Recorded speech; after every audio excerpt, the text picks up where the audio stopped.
What is going on, my broskiis? My name is Toadski, back again, here to bring you guys yet another One Piece Treasure Cruise video, and today I'm bringing you guys my own personal teams that I'm thinking about using for this upcoming treasure map against Kuro and Django. I have also previously uploaded a video showing a treasure map preparation video, going through like a little bit more accessible teams that you can go ahead and build to take on the treasure map. So this is what I have built for my own teams.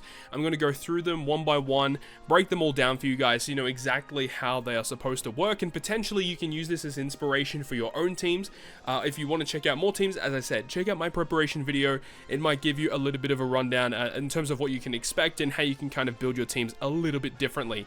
So these are the teams that I have. Let's go ahead and start things off with our first boss, which is versus the Mr. 4 and Miss Merry Christmas. So this team that I have here is kind of just like, my teams are kind of built around beating the content as fast as I possibly can and stacking as many point boosters on that final boss. That's the way that I like to build. You can definitely build for more points on all of these mini bosses, but as I said, personally, I much prefer to go through the mini bosses as fast as I possibly can because you don't really get that many points from them anyway, and then investing a lot in that final boss. And the faster you clear it, the faster you can get through the runs, the more times you're going to be encountering Mihawk and Kuro Django, ultimately giving you more points. That's just my, mindset through going through these bosses. So Mr. 4, Miss Merry Christmas, we're using V1 Kuzan. For those of you who don't know, with level limit break, he's a fantastic captain, providing a bunch of cooldown, attack boost for all characters, but this really neat effect. As soon as you reach the final stage, you get a 2 times, I thought it was a 2 times, but it's a 1.75 attack and all boost. That's with limit break expansion. Yeah, so 2 times attack boost and a 2 times all boost for all characters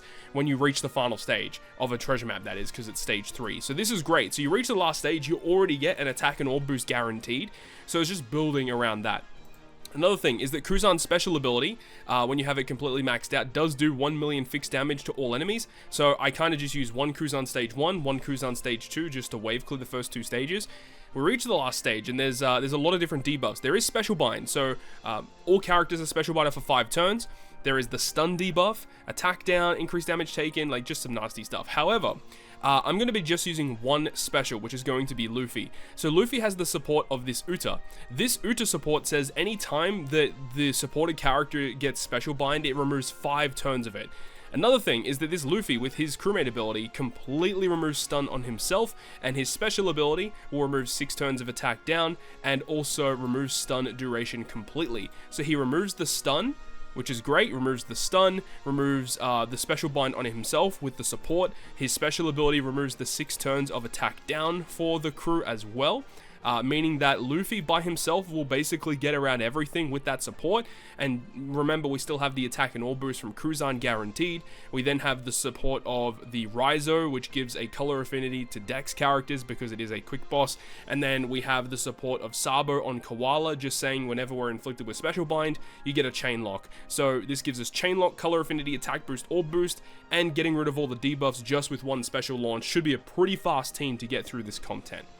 We move on, we have Perona. Now with Perona, this is a relatively similar team that I talked about in my previous preparation video. Lucci is the character you want here, because Lucci's special ability, he gets around the slot bind by himself because it's only to the captains. He gets around the burn, he gets around the defense, and then he minus 2 turns of all boosts, but because when you use him as a captain, he extends the duration of all boosts. So Lucci special gets around the burn, the defense, gives you all boosts. You can use double Lucci to get base attack boost and the increased damage taken, all that. We have the Zorojiro for wave clearing. We also have the Brûlé on Luffy to give us matching slots, because when we reach the last stage, block slots from Brûlé will transform them into matching for us. So really fast team. We reach the last stage through just wave clearing with Zoro. Reach last stage, we go ahead and use the Lucci special. We can use double Lucci once it gets a little bit deeper, but really only needing one special to get through that stage is pretty awesome. Moving on, we have Sugar, very similar team to what I used in my treasure map preparation video, mainly due to the fact that Gear 5 Luffy just handles so much here, because Gear 5 Luffy, you can have double Luffy, one of them transformed into Gear 5, one of them in the base form. You have an 80% health cut, and then you also get a death hit, so because you keep one of your Luffys unevolved or untransformed from Gear 5, you can just revive. And then you have the bind removal. Luffy deals with that as a captain. And then Luffy transforming into Gear 5 allows you to bypass defensive effects. So you don't have to worry about the threshold. Don't have to worry about the barrier. The color affinity is negated on Luffy, which does kind of suck. That we do have to also deal with hunger, which Shanks is capable of doing.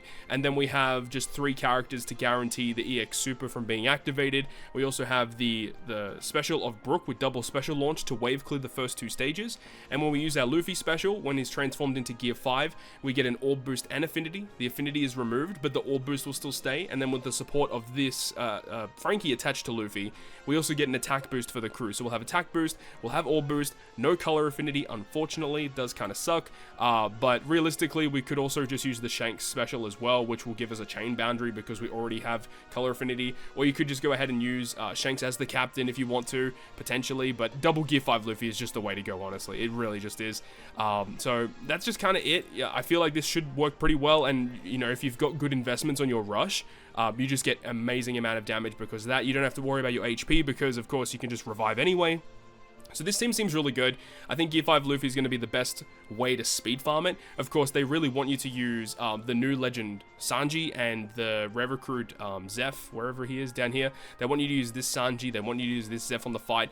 But, you know, obviously I don't have those units, so I'm going to be building a little bit differently. So that is the Sugar fight. We move on to Ulti and page 1. This is the team that took me the most time to figure out how to get through this effectively. So I'm still not 100% sold on this team being my final team for this, but we'll see.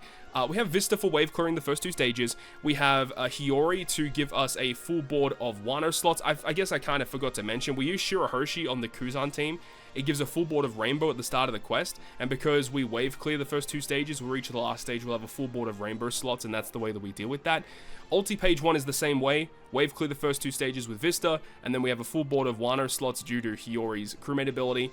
Now, in terms of the additional gimmicks, right? So there's special reverse on rows 2 and 3. So captains are not affected, but special reverse on these characters. So Rayleigh's crewmate ability resists that, so that's fine. But then the main reason why I wanted to use Rayleigh is because we can use his special ability to make our cerebral and our fighter characters go through defensive effects with his special. Which means that, you know, Luffy will go through it, Sanji will go through it, and also Hiyori will go through it, which is pretty strong. We also have the Despair, and remember, Luffy as a captain removes Despair. And then the Paralysis is what we have to get rid of. So we have 7 turns removed from Rayleigh, 1 turn from Nami, 1 turn from Chopper, and 2 turns from Izo and Okiku. So 1, 2, 3, 4, and then Rayleigh gives 7, equaling up to 11 turns of paralysis reduction. So ultimately, we reach the final stage. We go ahead and use Rayleigh's special. There is the Intimidate though, so Rayleigh won't have the attack boost because I believe it only lasts for 1 turn if I remember correctly.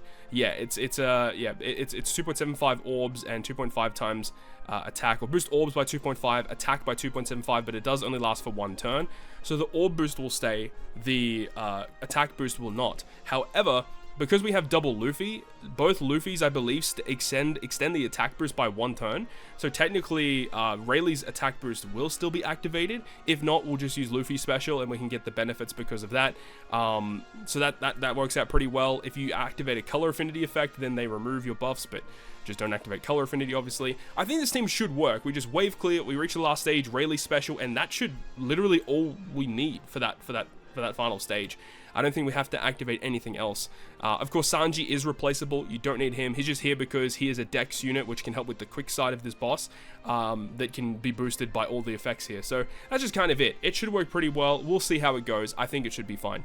We move on to Kuro and Django, which is the final boss fight. We'll talk about the intrusion in just a moment. So versus Kuro and Django, a bunch of different things happening here. So on the second stage, I've written it all down here in terms of what I'm activating. So on the second stage, we're going to have the Ace special. So Ace is pretty important for this team because it does remove the 2 turns of damage nullification. We have the Yamato special, the double special launch, because Yamato removes burn and it also removes the slot bind. So we can just use Yamato to remove both of these debuffs. Ace, of course, providing the ability to remove this, and Ace also gives a full board of slots and the ability of the orb boost. Even though 1 turn of orb boost is removed, we still have it for 1 turn, which works pretty well. And then we move on to the final stage, and for the final stage, we're going to go ahead and use the Roger special, of course, which is going to give 2.75 times attack, and I think 2.75 times orb boost as well. 2.75 attack, 2.75 orb boost, 2.75 color affinity boost. They can't be removed, and that lasts for 2 turns. There's no Intimidate on the last stage, so that will last for 2 turns perfectly for us. We can then go ahead and use the Kids special, which changes the block slots that we have into matching. And we also have the ability of the Usopp special, and Usopp is pretty strong because it's going to remove 10 turns or 7 turns of threshold. The support of Cornelia and Kotatsu on Ace will remove an additional 3 turns of threshold when we reach the last stage. So you can use an Usopp on stage 2, you can Usopp on stage 3 as well. Doesn't really make that much of a difference. And then of course there is the ability where you can only do 70% of the enemy's health.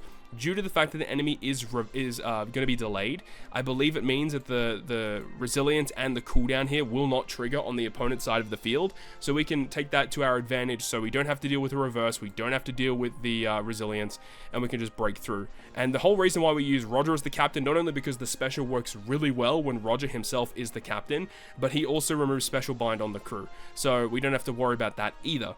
So the kids as well, the kids remove the rainbow shield. So this all works pretty well. All the specials are dealt with, all the gimmicks are dealt with. We have a bunch of damage. It lasts for multiple turns.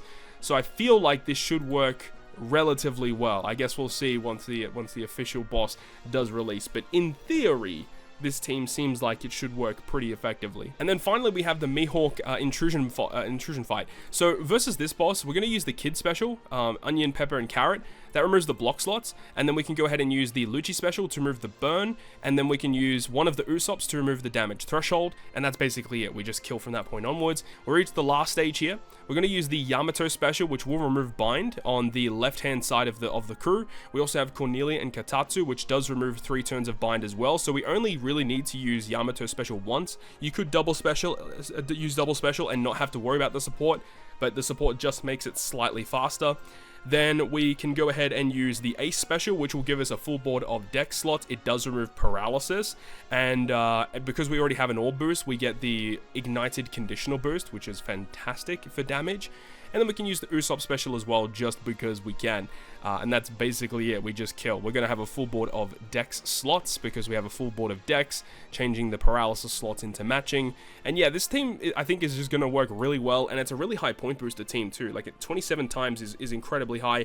So I'm looking forward to this one. I think we should be pretty good. You know, Kuro and Django, it's going to be interesting to see how the delay works with these effects, with the cooldown and the resilience. I've heard from multiple people that the delay will not trigger these effects, and I'm not 100% certain whether the Ulti and Page 1 team is going to be good enough, but I think for now it should be good. I'm pretty comfortable with the first 3 teams, but I guess we'll see how things progress as we move along with this treasure map. So that is the breakdown of my own personal teams in this treasure map. If you guys want to go ahead and share your teams, you can definitely do that in the comment section down below, but I really hope you guys have enjoyed this one today, and if you guys have enjoyed it, make sure to go ahead and leave a like, and if you want to stay up to date with all the content I post, including more One Piece Treasure Cruise content, make sure to hit the subscribe button down below. On that, guys, I'll see you guys within the next video.